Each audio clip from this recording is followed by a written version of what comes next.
नमस्ते साथियों, मैं doctor DP Goswami, HPC government college Ajmer. आज अपनी बात जैत्र सिंह के शासनकाल की कहूँगा।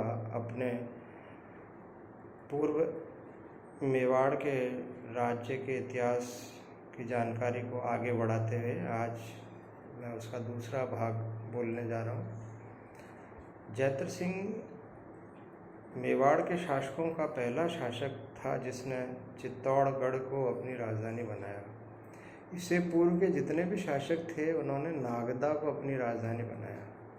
अर्थात जैत्र सिंह के शासनकाल में चित्तौड़गढ़ को राजधानी बनाना पड़ा। इसके पीछे क्या कारण था, इसका जो सार यदि हम देखें तो ये महसूस करते हैं कि सुरक्षा एक बहुत बड़ा कारण माना जाता है कि चित्तौड़गढ़ यानी कि को उन्होंने राजधानी बनाया, क्योंकि उक्त गढ़ पहाड़ी की चोटी पर स्थित है और इसकी संरचना को यदि हम देखें तो सुरक्षा के दृष्टिकोण से एक तो ऊंचाई बहुत है, पहाड़ की ऊंचाई है और उसके चारों तरफ खाई खुदी हुई है और इस किले में जाने के लिए 7 दरवाज़ों को पार करना पड़ता है। यानी कि सुरक्षा को पूरा ध्यान रखते हुए उक्त किले का निर्माण कराया गया।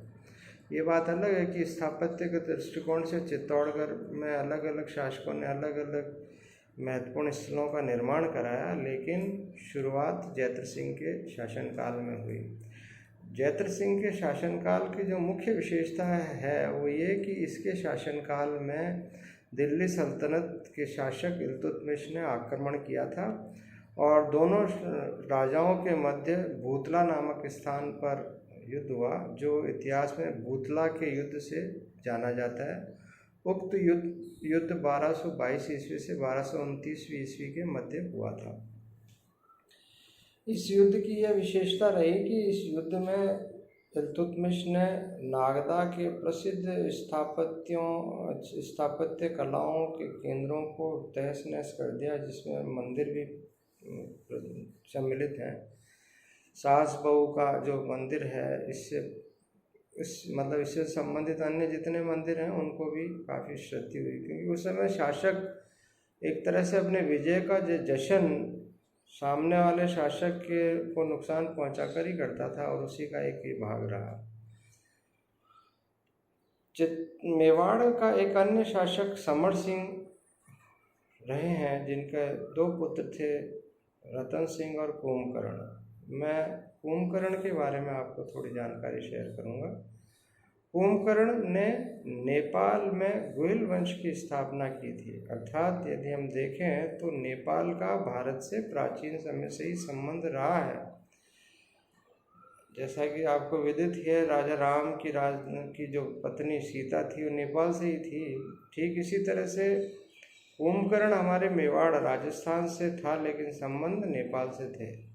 नेपाल में आज भी हमारे राजस्थान के राज परिवारों के संबंध हैं। नेपाल में पशुपतिनाथ के मंदिर का निर्माण भी कुंभकर्ण द्वारा कराया गया। उक्त मंदिर भगवान शिव को समर्पित है और इसका स्थापत्य देखने योग्य है। ऐसा कहा जाता है कि बर्फ़ में अपने आप को किसी भी स्थापत्य को सुरक्षित रखते हुए उस स्थापत्य कला का निर्माण कराया गया, तो ये एक नायाब उदाहरण है स्थापत्य के दृष्टिकोण से।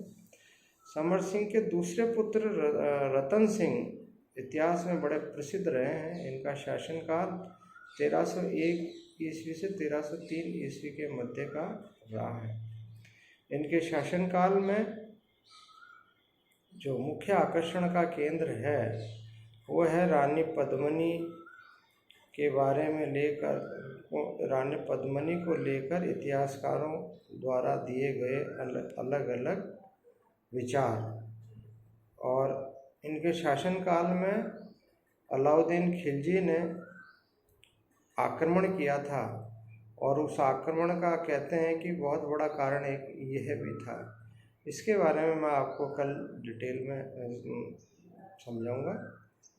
धन्यवाद।